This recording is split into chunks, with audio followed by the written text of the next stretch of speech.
The night of December 31st, 1992, turning into January 1st, 1993, should have been a night of celebration, but it turned into a nightmare. Over 21 people died and 62 were injured in a monstrous crowd crush in Lan Kwai Fong when the crowd, gathered for the New Year's countdown, surged down the narrow, steep Deguiller Street. It was a tragedy that shook Hong Kong. The official inquiry blamed poor crowd control and slippery streets, but those who worked and lived there tell stories that never made it into the police reports. These are the spectral figures who never leave the street, becoming part of a nocturnal landscape that most are too drunk to notice. The mystery of the prediction, the 21 Heads poster. Of all the grim urban legends surrounding the 1993 Lan Kwai Fong tragedy, the story of the mysterious poster is perhaps the most chilling, as it suggests not just residual spirits, but a pre-planned event. It's a tale of a warning ignored in the holiday rush and a gruesome coincidence that forever cast doubt on the official version of events. The appearance of the Herald. A few days before December 31st, 1992, the Lan Kwai Fong district was in the grip of its usual holiday frenzy. Bars were preparing for the most profitable night of the year, and the streets were already filling with anticipating crowds. Amidst the brightly colored, clamoring advertisements for champagne and parties, a strange, solitary poster appeared on the wall of one of the bars on Deguiller Street, the steep road that would become the epicenter of the crush. It was not professionally printed. It was hand-drawn, crudely, yet with a disturbing attention to detail. It featured no logos, text, or calls to action. All it contained was an image and a number. The image, according to those who saw it, resembled a large walnut, cracked in half. In Chinese culture, the walnut is sometimes associated with the head or skull due to its shape and wrinkled surface. The most unsettling detail was inside the shell. A pile of crudely drawn human heads or figures was crammed within. They were depicted in chaotic disarray, like a heap of discarded bodies.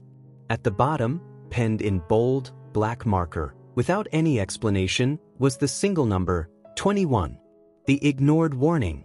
The bar owner, seeing this morbid artwork amidst the festive hustle, was furious.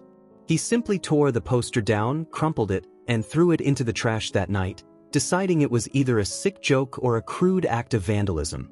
No one paid it any mind. In Hong Kong, as in any major city, oddities abound. The poster was gone, but its message had already been delivered. At midnight, as the crowd gathered for the countdown surged down the steep slope of Deguiller Street, chaos erupted, and event officials would later attribute to slippery streets and poor organization. The gruesome confirmation. On the morning of January 1st, when the sound of sirens had faded and rescue workers and police had finished their grim task, the city was in shock. The flow of casualties to hospitals and the sheer scale of the tragedy were unprecedented. When the final count of those killed, trampled, and suffocated in the horrible crush was made, the official figure announced by authorities was 21 people. For the few who had seen the poster, this was no coincidence. It was a morbid, perfectly accurate prophecy. They couldn't determine if it was someone with foresight trying to warn the city, or, more chillingly, a malevolent intent that had marked its quota in advance, a price Lan Kwai Fong was bound to pay for a night of celebration. Rumors multiplied. The poster became a symbol that the place itself had craved or demanded victims. That this was not an accident, but rather a debt collection that the city had to settle with forces beyond human control. The poster vanished, but its number, 21, forever cemented Lan Kwai Fong's reputation as a place where even revelry could be predestined by forces unseen. The Nameless Restaurant. The core of this urban legend unfolds in an unassuming, yet popular, bar restaurant we'll call the Nameless Place, because those who know its true story prefer not to speak its name aloud. This establishment was located in the heart of the district, right on the curve of Deguiller Street, just meters from where the deadly stampede began on January 1st, 1993. The interior is in a perpetual gloom, a hum of revelry, and a mix of beer and spice smells that seem intent on drowning out any silence. It is here, in the far right corner, that a humble, slightly wobbly table for two stood, A spot that, on a normal night, would be perfect for quiet conversation but became the epicenter of an inexplicable fear.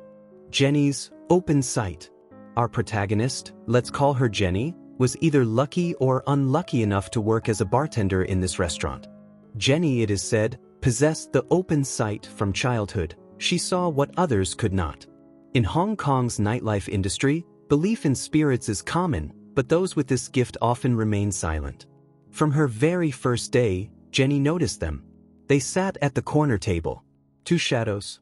Not the translucent, hazy silhouettes often seen in films. These were dense, absolutely opaque figures, as if carved out of the very darkness. Their outlines resembled two young individuals, a man and a woman, dressed in clothing that felt slightly dated, perhaps fashionable in the early 90s. The most striking thing, they never moved. The restaurant could be chaotic. Waiters might wipe their table, real customers might lean on the table for a moment to chat, but the shadows remained fixed in their seats. They didn't eat, drink, or speak. They simply sat. Jenny learned to ignore them. To her, they became part of the decor, a grim fixture that obeyed the rules. They didn't scare guests or cause disruption. But one thing chilled her to the bone. They were always watching. Every time Jenny stepped into the bar, she felt their gaze. If she worked the counter, they watched her. If she walked to the kitchen, they watched the doorway. Their stares weren't just blank. They carried a sense of weight, demand, and a cold, almost primal hostility. As time passed, Jenny understood. The shadows knew she could see them. This fact became her deepest secret and her personal rule for survival. Never acknowledge them, and above all, never speak of them inside the establishment. She believed that voicing their existence would breach the thin boundary between their world and hers. The breach of silence. One evening, her friend, May, stopped by after their shifts to chat. They sat at a table at the opposite end of the room, with their backs to the corner. May, lacking Jenny's gift, felt nothing but exhaustion. May noticed Jenny consistently avoided the far table, even when it was the shortest route. "Jenny, what's with you? You always detour around that corner, like it has the plague. Is that your personal penalty spot?" May joked. Jenny tensed, only managing to dismiss it. "It's just awkward there, May. It's drafty." But May, tired and a little tipsy, was insistent. After discussing the day's gossip, May suddenly, as if instinctively, returned to the question. "No, listen. I've worked here for months. I know that's crap. Why have you never sat at that table? Just tell me." Jenny felt an icy sweat trickle down her spine. She was trapped. Her friend, sitting right there, demanded an answer. She had to speak to avoid suspicion, which she feared could be worse than a confession. She leaned into May and whispered, almost a rustle, "I'll tell you, but we are leaving the moment I finish speaking. There is always someone sitting there." The response. The very second Jenny spoke those words, something happened that she hadn't witnessed in all her years of working there. She wasn't looking at the corner, but she felt it. The entire atmosphere around the table coagulated. The sounds from Lan Kwai Fong seemed to muffle. May noticed nothing but her friend's face turning bone-white. "What do you mean?" "There are tourists sitting there now," May said. "No, not them," Jenny whispered, barely moving her lips. "Not people." At that moment, in her peripheral vision, Jenny saw the movement. The thing that should not happen. The two shadows, who had been anchored to their seats for years, slowly, deliberately stood up. They made no sound. They didn't knock over chairs. They simply straightened, as if freed from invisible chains. And they never took their eyes off Jenny. Their inky blackness seemed to pull the light from the corner. They took one step, then another. They were not running or chasing. They moved directly toward them, gliding between real patrons who noticed neither them nor the condensing cold. Jenny abruptly grabbed May's hand. "Get up. Now." She hauled her stunned friend toward the exit, ignoring the questions and bewildered looks. Bursting onto the street, into the crowd and noise of Lan Kwai Fong, Jenny stopped. She turned back to the doorway and saw them. The two shadows stood at the threshold, frozen like two sentinels. They did not step out onto the street. They just stood and watched. Their inky void seemed to ask, "You spoke of us? Now you are one of us." Jenny never worked in that restaurant again. She later explained that these spirits are not vengeful, but eternal observers. They sit in the corner where, it is rumored, one of the first bodies was found during the crush. They were likely the first to fall, or those who saw everything unfold. Their fate is to forever sit and watch the living come and go. But when Jenny broke the silence and acknowledged their existence, they felt a connection. They stood not to attack, but to approach her. To show, "We are here. We are waiting. You know about us now. You are part of us because you see us."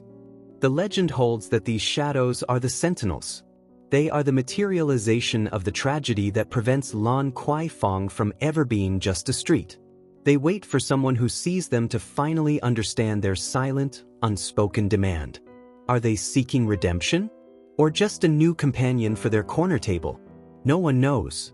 But everyone who passes that spot late at night feels more than just a draft. They feel a gaze that never turns away. Take the story of Mei Ling and her husband, Ken. They were a happy couple scheduled to ring in the new year in Kowloon, an area geographically separate from Lan Kwai Fong across the harbor. Yet, at midnight, Mei Ling never showed up. Ken's anxiety peaked at 3 a.m. when the hospital called. Mei Ling had been found among the casualties of the Lan Kwai Fong crush. Fortunately, she had only fainted from shock and sustained minor bruises. Ken's relief was quickly replaced by bewilderment.